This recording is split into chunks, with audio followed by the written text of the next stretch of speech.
Greetings, Hornets, faculty members, and Biden administration. My name is Zachary Bernard. Most of you may know me as Mr. Senior, some as President of Men of Color Alliance, and others as just an RA. But what you may not know is that I am a second-generation immigrant.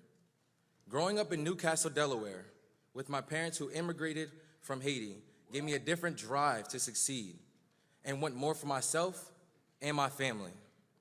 Knowing that every step I take forward is literally making history in my bloodline has pushed me to take advantage of every opportunity at Delaware State University. Coming to Delaware State University in 2019, I didn't have the funds to live on campus. And because I had to take out loans just to pay for my tuition and my transportation. In my junior year, I was given the opportunity to become a resident assistant, which allowed me to live at school and become more involved with campus life. But President Biden's student debt relief has given me the liberty to graduate debt-free.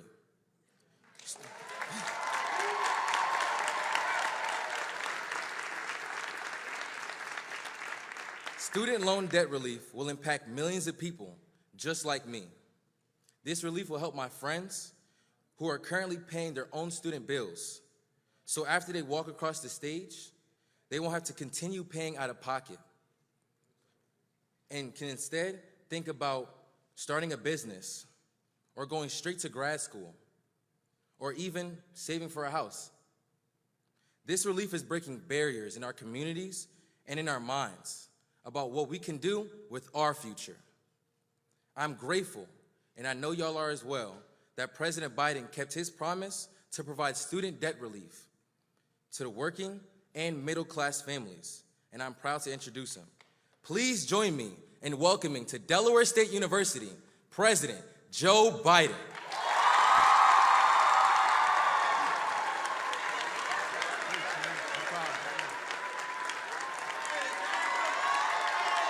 Hey, everybody.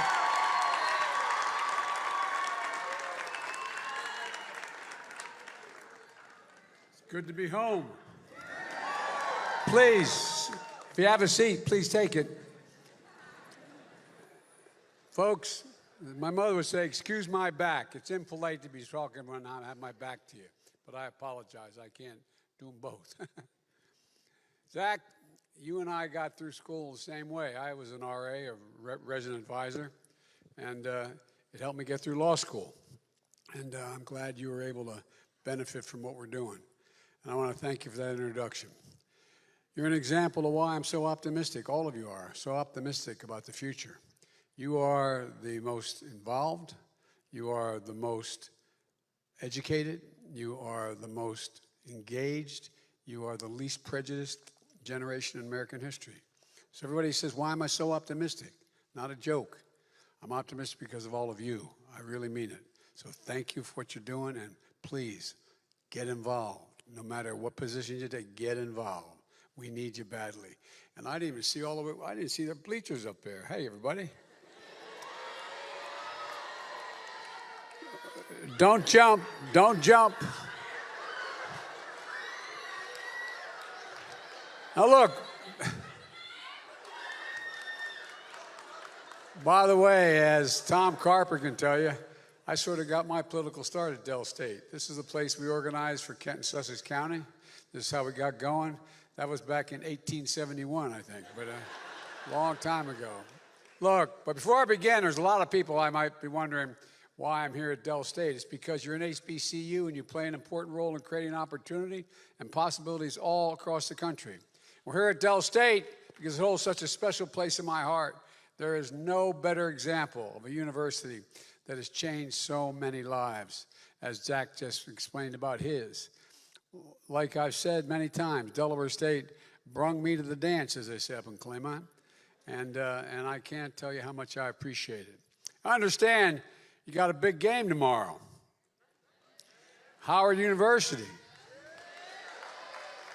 Well, I tell you what, man, In case you haven't noticed, my VP is a Howard graduate. And she is a very vociferous Howard graduate. I'm always bragging, as Tony, as your president can tell you, I'm always bragging about Dell State. And we got a little thing going. And besides that, we have a lot more folks. You know, the Divine Nine kind of runs my operation. Oh, y'all think I'm kidding. You think I'm kidding. I'm not kidding. But I tell you what, to guarantee your win, I tried to figure out how we could do this. How to get Mike Przicki to play for you. Mike Przicki scored more receptions, I think, than any receiver in Delaware, University of Delaware history. And hell of a good mayor, but he was even a better ball player. But folks, look, what you got to do, I want you to win, but take a little easy, okay? Because I got to go back to Washington. And, you know, my vice president, extraordinary partner, I didn't go to Dell State, but my heart's with you, man, so don't let me down. Win one for Coach Bo. Win one for Coach Bo.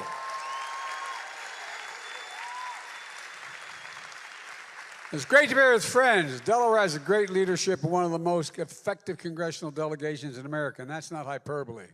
One of the things I love about this team is we have each other's back. Governor John Carney used to actually work for me, and look, he's now the governor. He's more important than anybody, including me, because he has a wife who is an incredible writer. Anyway, and Tommy Carper, one of my best friends from all politics. We've been doing this a long time, Tommy. And Chris Coons, who has a seat I used to hold. Only difference is that he not only has a law degree, he has a divinity degree. The boy can preach. But he can't preach as well as the next woman, Lisa Blunt Rochester.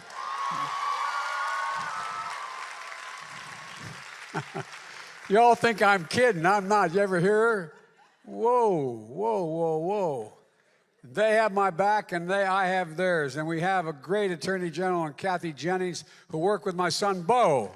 And Lieutenant Governor Bethany Hall is here as well.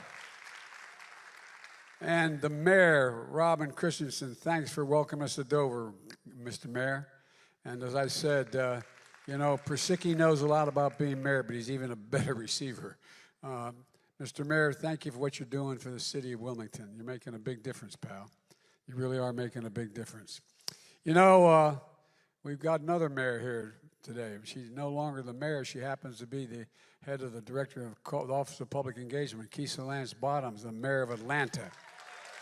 Madam Mayor, where are you? There she is.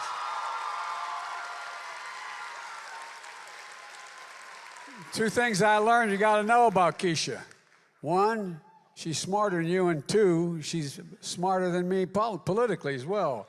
That's why I hired her. It's great to have you, and welcome to Dell State I've been bragging about. You know, the fact of the matter is that she's also the mayor of Atlanta, but she's a FAMU grad. Tony, you know where the real power is, as I said, in the Divine Nine. And speaking of the president of this great university, this guy used to work for me. Tony worked for me when I was a senator. But then he left because he wanted to become a doctor, a PhD in public policy.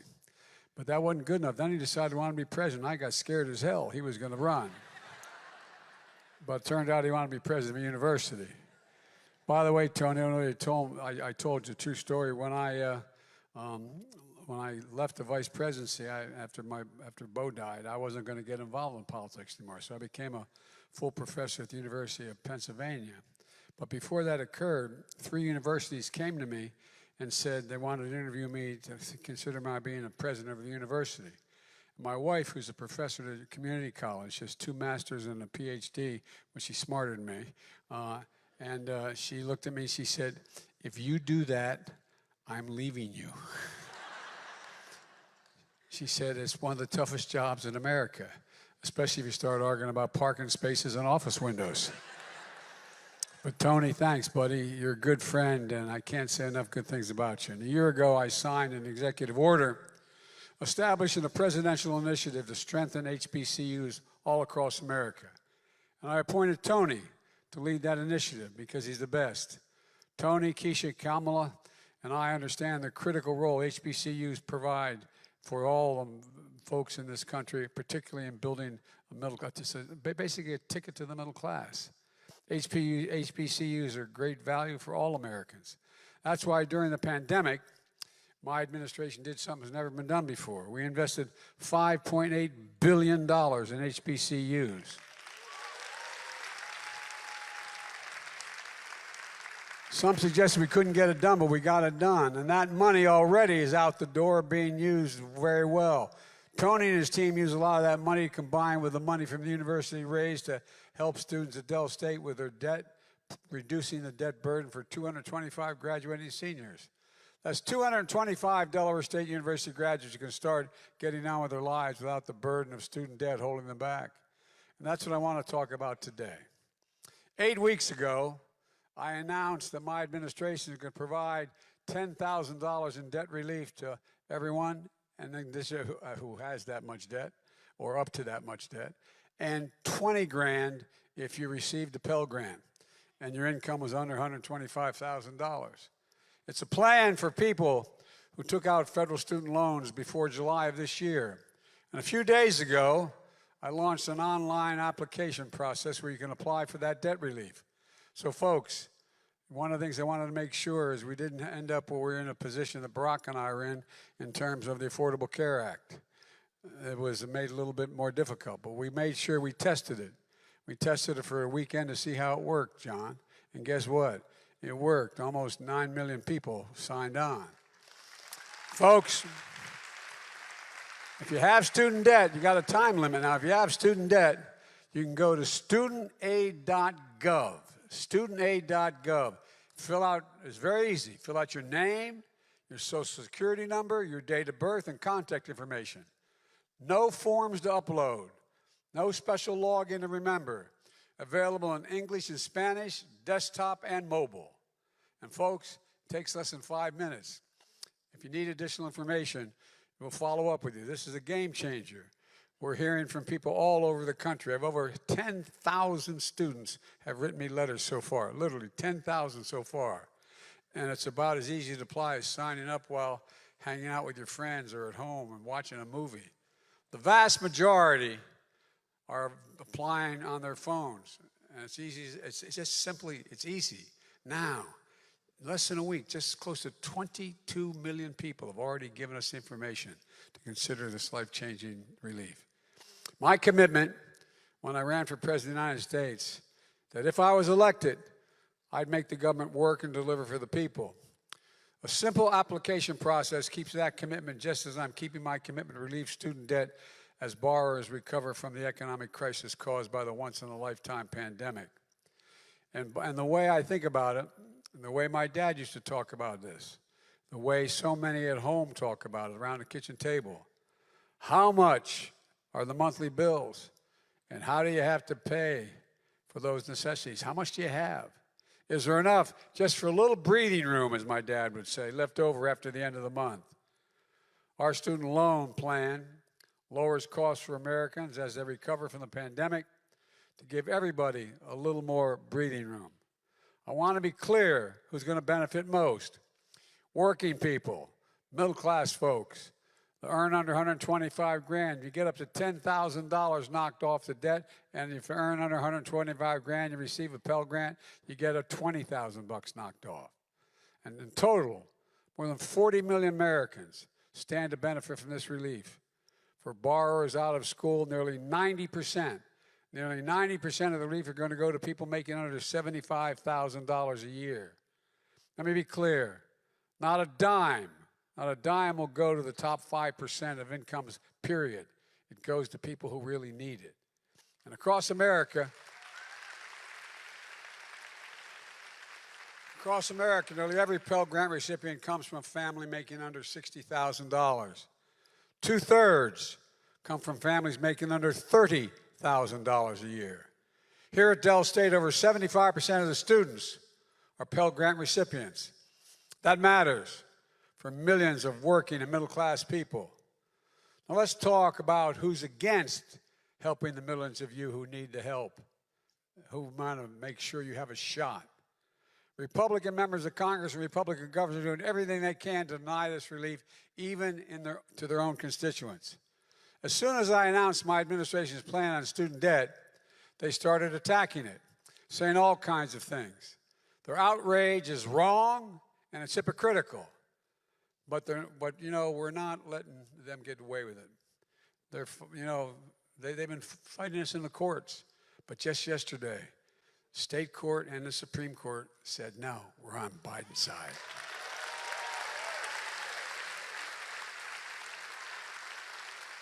I will never apologize for helping working and middle-class Americans as they recover from the pandemic, especially not to the same Republicans officials who voted for a $2 trillion tax cut that mainly benefited the wealthy Americans and the biggest corporations that wasn't paid for and racked up our deficit. I don't want to hear it from MAGA Republicans, officials who had hundreds of thousands of dollars of debts, even millions of dollars in pandemic relief loans forgiven, who now are attacking me for helping working class and middle class Americans. My team at the White House posted a video of this, folks, online. You should check it out.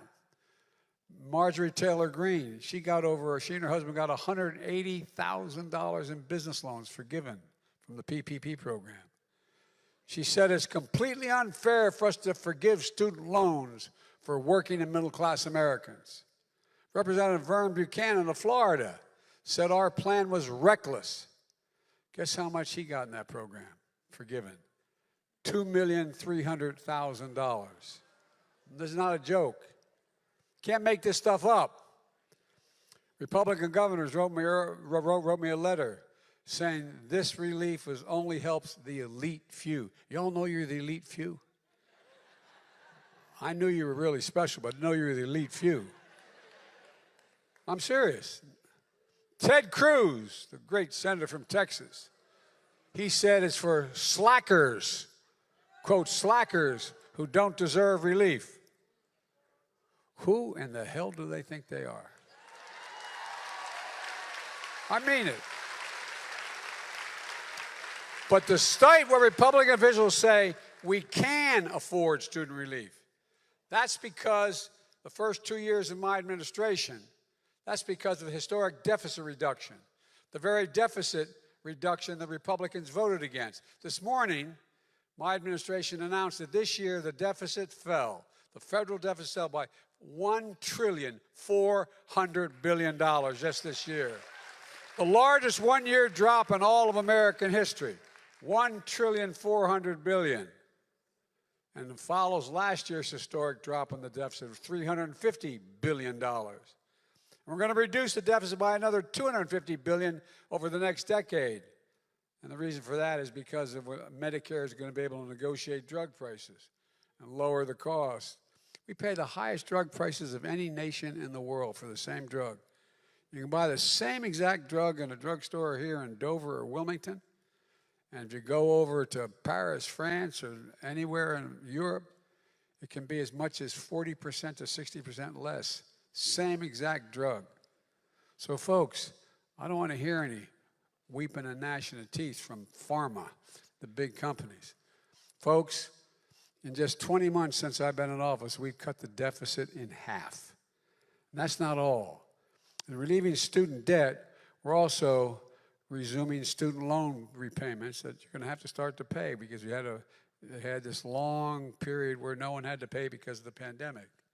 So come January, folks whose debt isn't fully canceled are going to have to start paying the student loans off. That means billions of dollars a year are going to start coming back into the Treasury as well. My administration's plan is economically responsible and an economically responsible course to ensure a smooth transition to repayment and prevent unnecessary defaults. And it's also focused on going after fraudsters who call borrowers to pretend they're the government and want to help you with your loans. If you get a call, hang up. Not a joke. Let's be clear.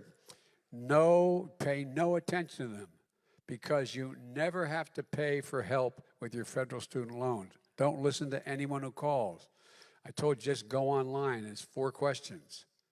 And if you get any questions, please report to the following website, reportfraud.ftc.gov. Report fraud. My message to the fraudsters looking to cheat the American people is, don't do it, man, because we're going to hold you accountable. We're going to come for you. My administration is also taking additional steps to make education a ticket to the middle class that folks can actually afford. For example, we're fixing what used to be called the Public Service Loan Forgiveness Program. This program forgives student loans to encourage those students to go into public service, public school teachers, local police officers, workers at local charities, members of the military and the National Guard. So if you serve in one of these jobs and you make your loan payments for 10 years, even if it's not consecutive years, the remainder of your balance will be completely forgiven. The remainder completely forgiven. The changes we've made expire, though, on October 31. So folks, move quickly. So my message to all public servants out there with student debt is apply today. Go to pslf.gov, pslf.gov to get that loan forgiven. And let me close with this message to the young people of this nation. I've always believed your generation, as I said, represented the best educated, most talented, least prejudiced generation in our history. And that today we face an inflection point. One of those moments that only come every several generations, where there is so much change happening technologically, politically, socially, environmentally, that the decisions we make now are going to determine the future of our nation and the future of your generation for the next 30 years. More change is going to occur in the next 10 years than the last 40 years that we've been around. Not a joke. And guess what? I know that you feel like it's an added burden on top of all you've already been through. I'm not saying you have to shoulder the burden on your own. The task at hand and the task ahead is the work of all of us. What I'm saying is you represent the best of us.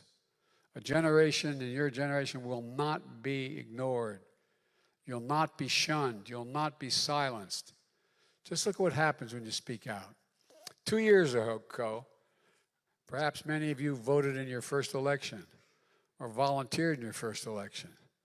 You understood the choice and the stakes. And because you exercised your right to vote, you elected me president and Kamala vice president, the highest ranking woman ever to be elected in American history. And since then,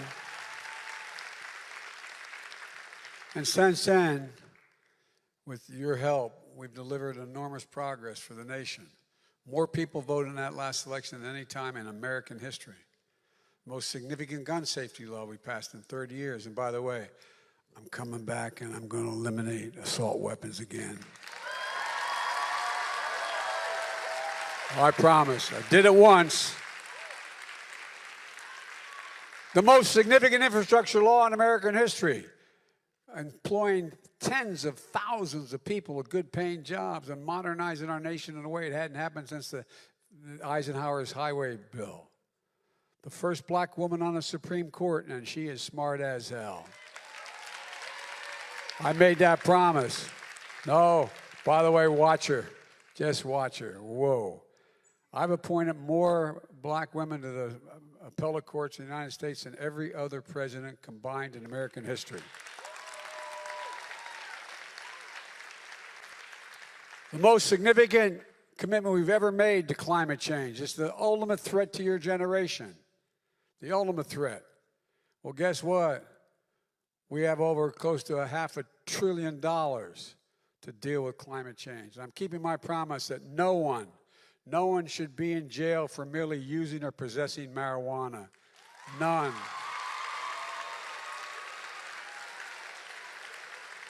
And the records which hold up people from being able to get jobs and like should be totally expunged. Totally expunged. You can't sell it, but if it's just use, you're completely free.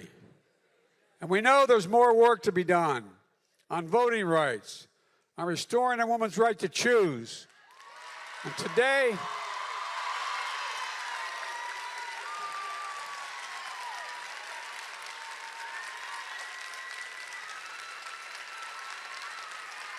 Today,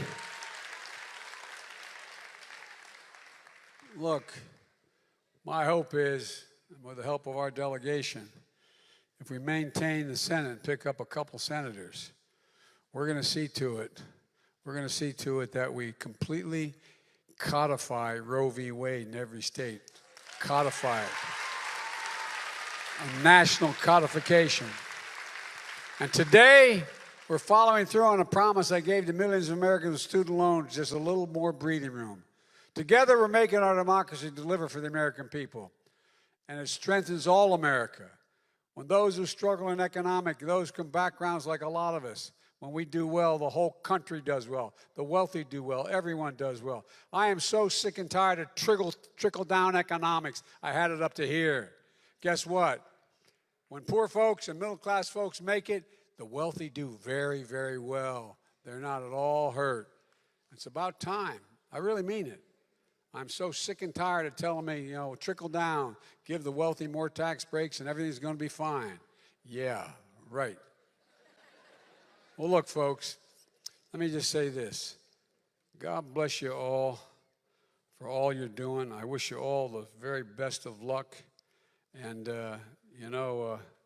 the bottom line is that we still have, I want you to not forget, we still have a number of folks around the country in harm's way in the military. So we always end every time we say grace, we end at my house. God protect our troops. Thank you.